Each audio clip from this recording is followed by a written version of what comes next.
राधे राधे महाराज जी। महाराज जी ये कह रहे हैं कि इन्होंने युवावस्था में किसी के प्रवचनों से प्रभावित आके घर वालों के विरोध में जाकर शरणागति प्राप्त की थी, परंतु बाद में पता चला कि वहाँ स्त्री शरणागत जीव को तन का समर्पण करना होता है प्रेम दान के नाम पर। महाराज अभी मैंने छोड़ दिया, बट अपराध तो नहीं लगेगा? कौन से शास्त्र में लिखा है भ्रष्ट आचरण? अरे गुरु बनाया जाता है, भगवान का नाम जप करो, भगवान के मार्ग में चलो, अपने तुम चलो, दूरी तुम रहो। परमार्थ का मतलब क्या होता है? तुम हमसे जुड़ो, भगवान नाम लो, भगवत भजन करो, दूरी रहो। तन का दान, मलमूत्र के द्वारों का दान गुरु मांगे। न संत है ना वो कोई गुरु है, बिल्कुल नहीं अपराध लगता है। ऐसे को बिल्कुल त्याग देना चाहिए, 1 मिनट में त्याग देना चाहिए। परमार्थ विरुद्ध आज यही तो पाखंड चल रहा है। इन्हीं की वजह से असली संतों पे द्वेष। हाँ नहीं, ऐसे नहीं, ऐसे नहीं, पाखंडी ऐसे दम कहाँ शास्त्र में लिखा है? अरे भैया, शिष्य बनी मतलब हमारी बिटिया। शिष्य का मतलब, गुरु का मतलब क्या होता है? पिता। पिता ही नहीं, परम पिता। हमारे तुम बच्चे हो, तुम अपने मार्ग में चलो, तुम अपने मार्ग में चलो। तुम्हें मार्ग बताने के लिए, गंदे गंदे संबंधों को मिटाने के लिए तो गुरु बने, काम क्रोध पर विजय प्राप्त कराने के लिए तो गुरु बने। ऐसा कौन सा शास्त्र कहता है? ऐसा कौन सा समर्पण कहता है? ऐसा कौन सा गुरु मार्ग कहता है? हमें बतावा करके।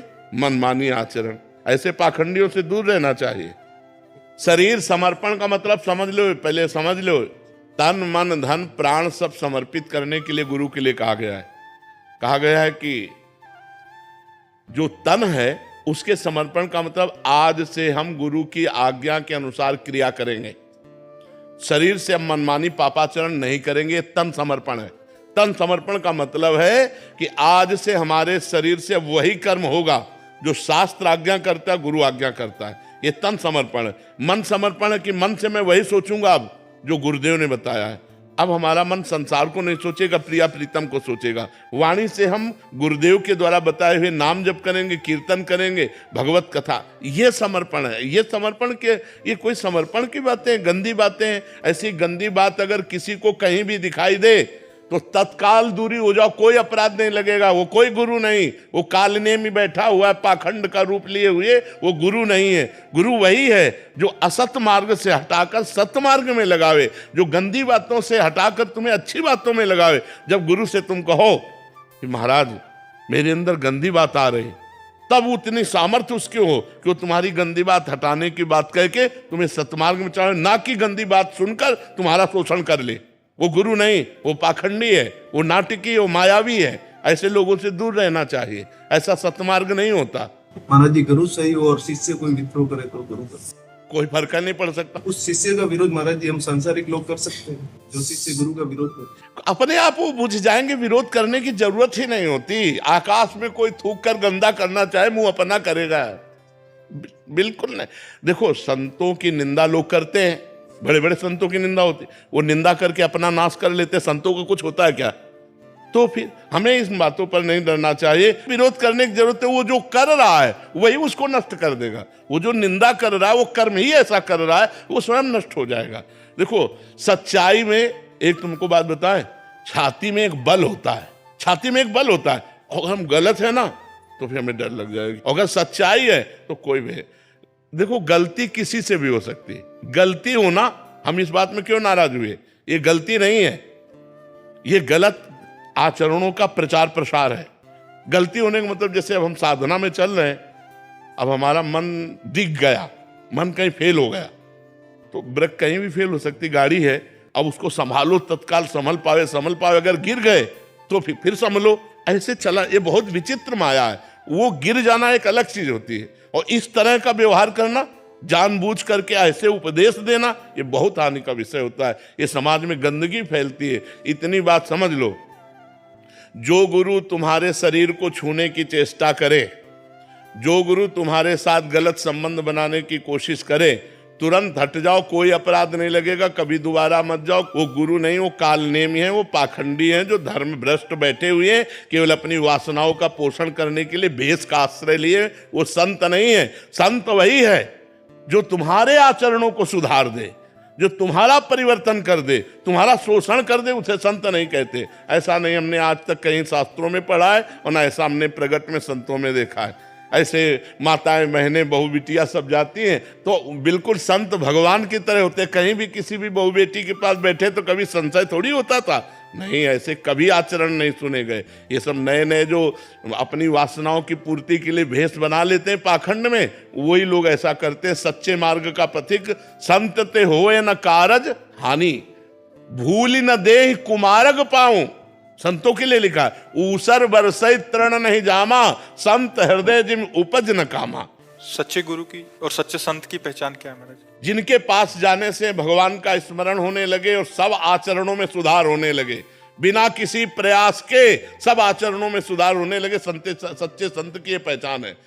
बिना किसी प्रयास के अनायास आप गंदे आचरणों को छोड़ते चले जा रहे हैं और आप उनके प्रभाव से बढ़ते चले जा रहे हैं अध्यात्म में। ये संतों का प्रभाव होता है, तभी संतों को भगवान से भी अधिक कर माना गया है। मोरे मन प्रभु अस विश्वासा, राम ते अधिक राम करदास। बाहरी किन्हीं लक्षणों से नहीं पहचान सकते? बाहरी लक्षणों से तो नहीं पहचाना जा सकता, क्योंकि बाहरी लक्षणों में नौटंकी नाटक में भी 2 घंटे के लिए जो साधु बनता है तो बहुत सावधानी से बनता है, पूरी सेफ्टी वैसे दिखाता है। तो अगर हम बाहरी संत का नाटक दिखाना चाहते तो बड़ी सेफ्टी से दिखाएंगे। संत की स्थिति होती है अंदर की, उसका बाहरी प्रभाव यही होता है कि उनका सुनने से, उनका दर्शन करने से, उनका संग करने से हमें गंदे आचरणों से ग्लानि होने लगे, भगवान से प्रेम बढ़ने लगे, गंदे आचरण त्याग होने लगे, अच्छे आचरण स्वीकार करने लगे। यही संतों का बाहरी परिचय। अंदर की स्थिति तो जब तक आप संत नहीं बनेंगे तब तक नहीं जान सकते, क्योंकि संत का नाटक तो नौटंकी नाटकों में, फिल्मों में भी लोग कर लेते हैं। तो संत का नाटक करने के लिए थोड़ी देर गंभीर रहना, रो देना, ऐसा बनना, ये तो हो सकता है, नाटक से भी हो सकता है। लेकिन वास्तविक अंदर क्या है ये तो वही जान सकता है जो उस कोटि का संत हो। तो देखते ही पता चल जाएगा कि नौटंकी नाटक कर रहा है या सच्चा है, या भगवान जानते हैं और या कोई उच्च कोटि का संत जानता है। दूसरा संतों को नहीं पहचाना जा सकता। सच्चे संत हमें मिले, इसके लिए हमें क्या भगवान से प्रार्थना करनी चाहिए कि हे भगवान मुझे सच्चे संत मिले। और जब भगवान कृपा करते, जब द्रवहि दीन दयालु राघव तो साधु संगति पाइए। जब भगवान कृपा करते तब संतों का संग प्राप्त होता है। भगवान जिन गुरु को हम प्राण मानते हैं, रब्बर परमात्मा मानते हैं, उनकी कोई निंदा करते क्रोध अपने आप आ जाता है। गुरु नहीं, सुनना चाहिए, छोड़ देना चाहिए। बातुल भूत विवश मतवारे, ते नहीं बोले वचन विचारे। ये मूर्ख लोग, पागल लोग बोलते रहते हैं। देखो, संत की बाहरी बातों की ही प्रशंसा और निंदा होती है, आंतरिक स्थिति को तो कोई जान नहीं सकता। बाहरी बातों में जैसे बहुत भीड़ लग रही, अरे वो तो इतनी गाड़ी में चलते हैं, अरे इससे ज्यादा और क्या निंदा हो सकती है। बस यही संसार की बातें हैं। संसार यही चीजें तो देख पा रहा है, और क्या देख पा रहा है? संसार नहीं देख पाएगा। चमेली देवी जी, दिल्ली से। राधे राधे महाराज जी। महाराज जी, पूरे दिन काम करते वक्त भी आपका सत्संग, यथासंभव माला जप, वाणी पाठ करती रहती हूँ, परंतु बच्चों से अत्यंत मोहवश उनकी किसी अनिष्ट की आशंका का भय निरंतर बना रहता है। ये सबको बना रहता है, किसी को पति का, किसी को पुत्र का, किसी को रिश्तेदार, किसी को, ये सबको बना रहता है तब तक जब तक ज्ञान नहीं होता। ये ध्रुव सत्य है, जब जिसकी मृत्यु होनी है कोई बचा नहीं सकता। ये ध्रुव सत्य है, जब जिसका अमंगल होना है कोई बचा नहीं सकता। अगर बचा सकता है तो एक ही है, परमात्मा। तो हम उसकी शरण में होकर अपने प्रियजनों के मंगल के लिए प्रार्थना करते रहें। जैसे हमारा कोई प्रियजन हमारे पास आने वाला है और हमें सूचना मिल गई कि वो अमुक जगह से चल पड़ा, तो हम भगवान से प्रार्थना करते हैं, भगवान ये मंगलमय होते हुए सुरक्षित हमारे तक पहुंच जाए। जब हमारे से जा रहा है तो हे भगवान ये सुरक्षित अपने लक्ष्य तक पहुंच जाए, क्योंकि बड़ा भयावह संसार है, 1 मिनट में कब क्या हो जाए। तो हम भगवान से प्रार्थना करें कि हमारे जो प्रियजन हैं इनकी रक्षा हो, इनका मंगल हो, ये सुखी रहे, इनको कभी दुख ना पहुंचे, और खूब नाम जप करें तो भगवान ही मंगल कर सकते। मंगल भवन अमंगल हारी है, वही अमंगल का नाश कर सकते हैं। बहुत छोटा दिल है, जरा सा भी कुछ हो जाता है ना बच्चों को वो अड्डा कांपने लगता। नहीं, भगवान से प्रार्थना करो, डरो मत, वही बचा सकते की हैं। कृपा हो रही है तो भगवान से तो करती हूँ। हाँ, भगवान से ही कीजिए, दूसरा कोई नहीं बचा सकता। वो करतुम अकर्तुम अन्यथा कर्तुम सर्व समर्थ है, इसलिए हमें उसी का सहारा लेना चाहिए। वो हर जगह हमारी रक्षा कर सकता है, वो हर जगह हमारी रक्षा कर सकता है। महाराज जी, कभी कभी तो बात सुन के ऐसे लगता है कितना भयावह है। बहुत कदम कदम पे भय, मतलब कदम कदम पे भय, कदम कदम पे मृत्यु काल अपना जाल बिछाए हुए, कब कहाँ कौन सा आक्रमण कर दे। इसीलिए हरिशरणम हरिशरणम, भगवान की शरण में भगवान का नाम जप करो, वही मंगल करने वाले हैं। महाराज जी मरने वाले तो मर गए, बट उसके जो पारिवारिक जन है वो पूरी उम्र उसका कष्ट। वो हाँ, बिल्कुल बिल्कुल, यही मोह का कारण है, यही मोह का कारण है। और ये छोटा मोटा मोह नहीं, बहुत जोर का मोह है। भगवान से भी अश्रद्धा हो जाती है। महाराज जी कल ही प्रश्न था, बेटे को कुछ हो गया, अच्छे वाले करते थे, मैंने भगवान का मतलब मान के इसको कहीं भी भेजा, बट आज मतलब भगवान ने ऐसा कर दिया। हम हाँ, वही कह रहा हूँ, भगवान से भी अश्रद्धा हो जाती है, क्योंकि जीव जानता तो है नहीं। अब हमें लगता है हमारा लड़का है, हम नाम जप कर रहे हैं, बढ़िया ठीक है, लेकिन उसकी अल्पायु है, वो 20 वर्ष में मर जाएगा। तो 20वें वर्ष जब मरेगा तो उसको भगवान से अश्रद्धा हो जाएगी कि आपने हमारा सब कुछ बिगाड़ दिया, अकेला लड़का 20 साल का और आपने उठा लिया, तो उसकी अश्रद्धा हो जाएगी। जबकि भगवान उसमें कहीं नहीं है, उसका कर्म है, उसको इतने ही वर्ष मृत्यु लोक में रहना था। इसीलिए भजन करो तो ज्ञान प्राप्त हो जाए तो आनंद हो जाएगा, और भगवान ही रक्षा करने वाले, दूसरा कोई रक्षा करने वाला नहीं। अक्षिता जी कैथल से। श्री हरिवंश महाराज जी, महाराज जी हमें अपने अनुभव का आदर क्यों नहीं होता, अनुभव का आदर कैसे करें? अनुभव जैसे कि नाम जप से हमारे दोष द्वंद घट रहे हैं, ये हमें अनुभव में आ रहा है, तो हम डट के नाम जप में क्यों नहीं लग पा रहे? महाराज जी संसार धोखा, सत झूठा है, फिर पता होते भी इसी में अभी सही माने में पता नहीं है, अभी ये स्वाप्निक जानकारी है, सत्य जानकारी नहीं है। जैसे 2000 के नोट हम एक अटैची आपको दें, आप लेंगे? आप नहीं लेंगे। जिसका भी प्रश्न हो, किसका प्रश्न है, आप लेंगे? आप नहीं लेंगे, क्योंकि आपको पता है अभी ये नहीं चलेंगे, झूठा है, फिर आप नहीं लेंगे। लेकिन जिसको पता नहीं है वो उठा लेगा कि बहुत नोट है। तो सही माने में आपको पता नहीं है कि संसार झूठा है, सही माने में। ये केवल सुनी हुई बात कही जा रही, अनुभव की बात नहीं। जैसे भगवान शंकर कह रहे हैं, उमा कहूँ मैं अनुभव अपना, सत हरि भजन जगत सब सपना। हे उमा, ये मैं अनुभव कहता हूँ, ये संसार झूठा है, स्वाप्निक है, सत्य है तो भगवान का भजन सत्य है। ये बात जब हमारे अनुभव में आ जाएगी तो हम नाम नहीं छोड़ेंगे। अभी अच्छा भोजन मिला तो नाम छूट गया, कोई और भोग मिला तो नाम छूट गया, कोई रिश्ते नातेदार मिले तो नाम छूट गया। अभी नाम बहुत छोटी जगह पे है और सब संबंध संसार के बहुत ऊंची जगह पे है। क्योंकि जैसे 500 रुपये हम तभी छोड़ सकते हैं जब 5000 रुपये का लाभ मिले। तो नाम हम छोड़ दिए, इसका मतलब नाम बहुत छोटा और भोजन बहुत बड़ा, भोग बहुत बड़े, रिश्ते नाते बहुत बड़े। तो जब नाम सबसे बड़ा हो जाएगा कि किसी भी स्थिति में हम नाम नहीं छोड़ सकते, तब सच्चा ज्ञान हमको प्राप्त होगा। हमें जबरदस्ती अभी नाम जप करना चाहिए, खूब नाम जप बढ़ाओ। जितना नाम जप बढ़ेगा उतना ही हृदय पवित्र होगा और उतना ही पवित्र हृदय में अनुभव होता है, यार ये सब झूठा है, ये सब झूठा है। ये तब अनुभव होगा जब खूब भजन करोगे। भजन के बिना तो बातें हम जरूर कर लेंगे कि संसार झूठा है, लेकिन हम भगवान को छोड़कर लगे संसार में ही रहेंगे। असलियत भजन से बनेगी। जितना भजन करोगे, नाम जप करोगे, उतना ही हृदय आपका पवित्र होगा और पवित्र हृदय में ही सद्ज्ञान होता है और ज्ञान से ही वैराग्य होता है और वैराग्यवान ही भगवान के प्रेम को प्राप्त होता है। हर्षा महेश्वरी जी राजस्थान से। राधे राधे महाराज जी। महाराज जी शरीर के अंदर छोटे से छोटा कष्ट भी प्रारब्ध है और जब वो आता है तो दिनचर्या बिगड़ सी जाती है। उस समय भगवान का नाम याद आता है, पर जब पहले पाप कर्म कर रहे थे तब तो होश नहीं थे, मनमानी कर लिए। अब उनका जब फल आएगा तो भोगना तो पड़ेगा ही। आज आप भजन करना शुरू किए, लेकिन कल आपने जो पाप कर्म किया उसको कौन भोगेगा? भोगना तो आपको ही पड़ेगा।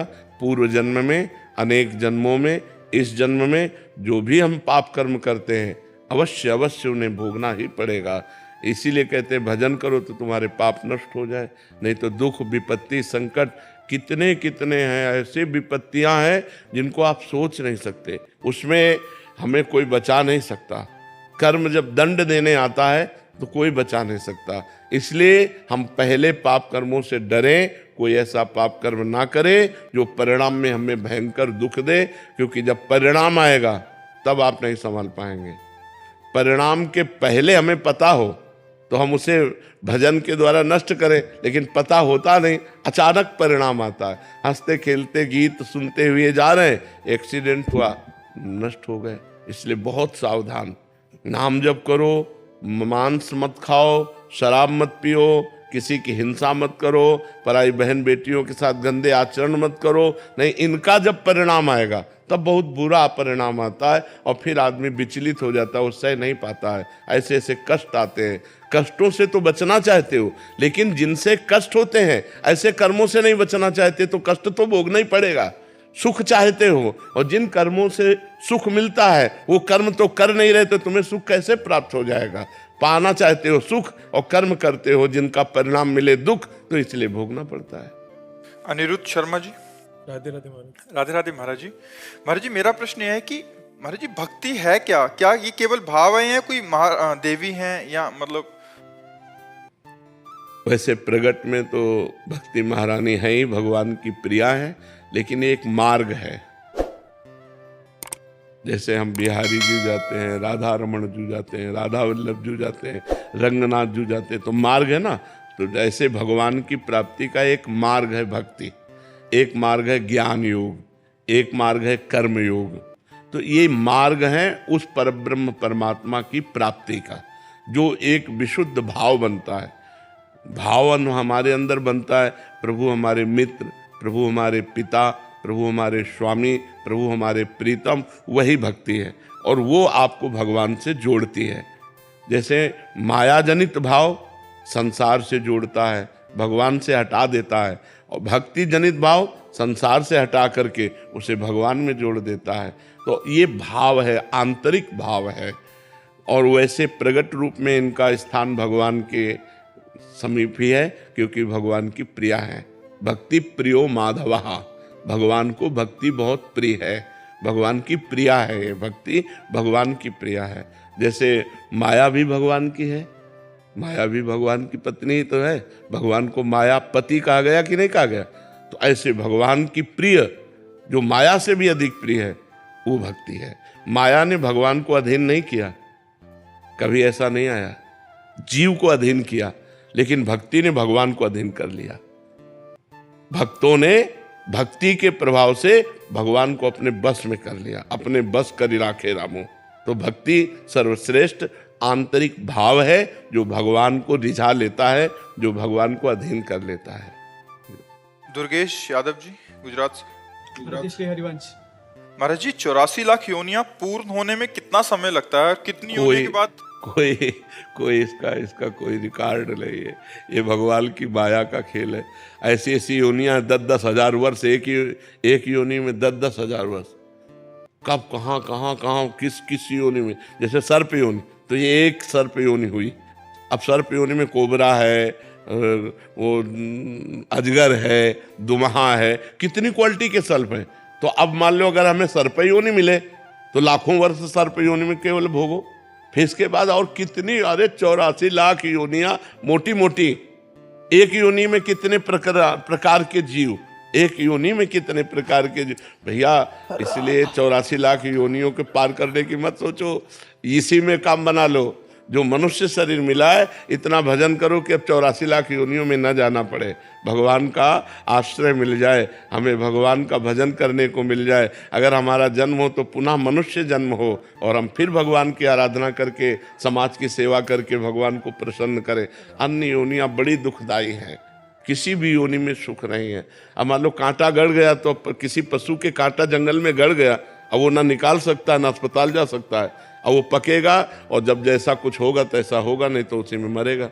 कितने प्रकार के कष्ट जीवों को भोगने पड़ते हैं। सब जगह थोड़ी दवा पहुंचती। मान लो आपके घर का पशु है तो दवा करा दिया, लेकिन जंगली पशु है, कौन दवा कर। अब जबरदस्ती सिंह गिरा करके मार करके खा रहा है उसको, अब कितना बड़ा कष्ट है। जब तक उसके प्राण नहीं निकल जाएंगे, अब वो आगे से एक दाबे पड़ा है और पीछे से एक फाड़ फाड़ के खाना शुरू कर दे, जिंदा खा रहे हैं।